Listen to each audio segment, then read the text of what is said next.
Assalomu alaykum, hurmatli sizlar. Ko'rib turganingizdek, bu narsani bekorga ko'rsatmadim men sizga. Bekorga ko'rsatmadim. Bu siz ko'rib turgan stakandagi narsa bu maxsus tayyorlangan sok. Sok endi suyuqlik o'sha sabzavot, mevalarniki. Hozir hammasi tarkibini, nimalarga shifo bo'lishini sizga tavsiya qilib o'taman.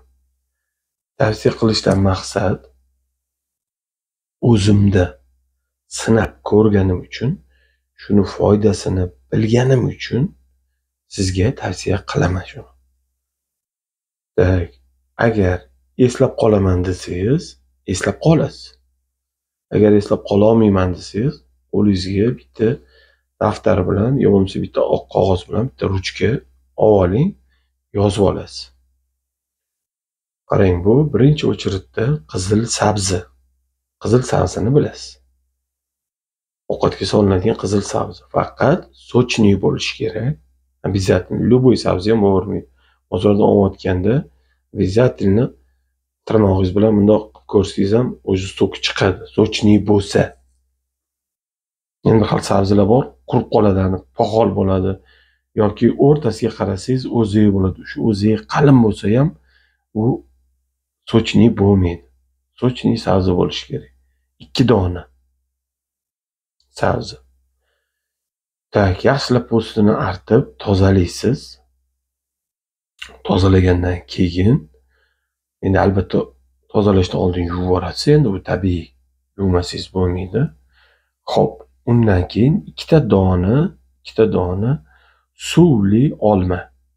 Suvli olma. Olmani ham har xili bor, bilasiz. Semirionka bor. Ya'ni zeleniy olma, zelionka ham deyshadi. Keyin 5 yulduz olma bor, saltanat, nimadir olmalar bor. Qanaqa olma bo'lsa ham sochniy bo'lishi kerak. Sochniy. Xo'p, endi shirinroq olma bo'lsa yana ham yaxshi. Suvliroq bo'ladi.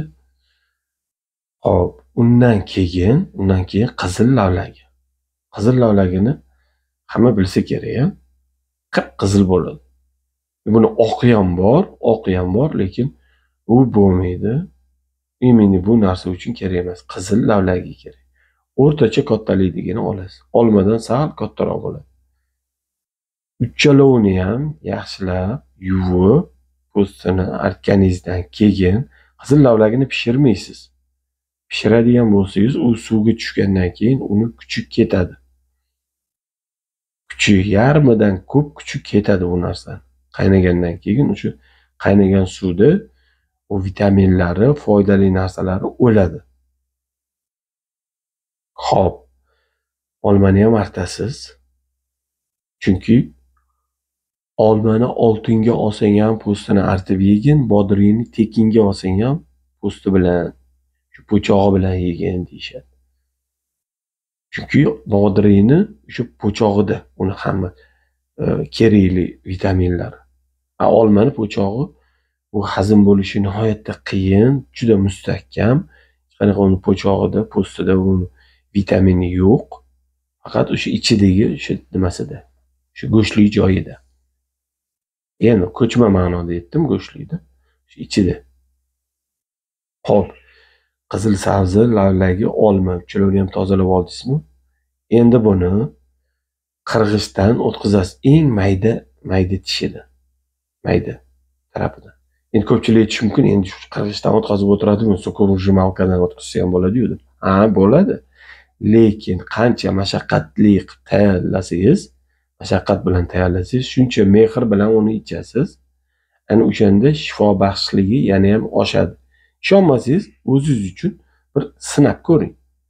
Bir martasida so'kovurjimalkada tayyorlang, bittasida o'sha qirg'ichda, o'sha to'rkada qirib chiqarib, keyin qo'lingiz bilan suvini siqib, idishga yig'ib, keyin ichib ko'ring. Qaysi biri mazaliroqligini o'shanda farqini sezasiz. Effekti ham shunga qarab bo'ladi. Endi xo'p, uni suvini siqib olganingizdan keyin, shu men aytganlarim 200 grammlik stakanda 1 stakan bo'ladi. 1 stakan bo'ladi. Buni tayyorlagandan keyin Sraz bittada ko'tarib ichivormang. Bittada ko'tarib ichivormang. Mana shu stakon mana to'la turibdi, mana hozir 200 grammlik. Ko'rdingiz? Mana shuni tayyorlaganingizdan keyin 10 minut, 15 minut tindirib qo'yasiz. U vitaminlar, foydali elementlar bir-biriga ozgina qo'shilib olishi kerak. Ozgina tindirib qo'yasiz. Keyin bittada ko'tarib yubormaysiz, loqillatib, qilib. Bittada emas. Bo'lib, sekin-sekin, shoshmasdan ichasiz. Endi eng asosiysi bu nimaga dori? Aynan o'sha qon quyuqlashib qolganda, qon aylanish ya'ni yaxshi bo'lmay qolgan paytda har xil kasalliklar boshlanadi, qo'zg'aladi.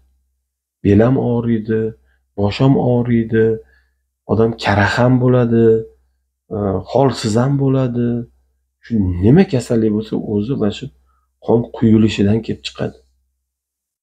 Qon qancha tez aylansa, qancha suyuq bo'lsa, shuncha tez aylanadi. Shuncha harakatchanligingiz, ishchanligingiz oshadi. Harakatchan, ishchan bo'lgandan keyin o'z-o'zidan ishingizni ham bitirib olasiz, kayfiyatingiz ham bo'ladi. Ko'rdingizmi? Mana shu bir stakan narsani o'zida qancha foyda mujassam. Siz buni har kuni 20 kun mobaynida iching, keyin tanaffus qilasiz. 20 kun ichida foydasini sezasiz. Avvalo bir 10 kun ichida ham u foydasi seziladi. Ichib ko'ring, foyda bersa, foydasini sezsangiz, keyin menga обязательно kommentariyada yozasiz. Aptekaga chopish shart emas, oldin men bilan ichib ko'rish kerak.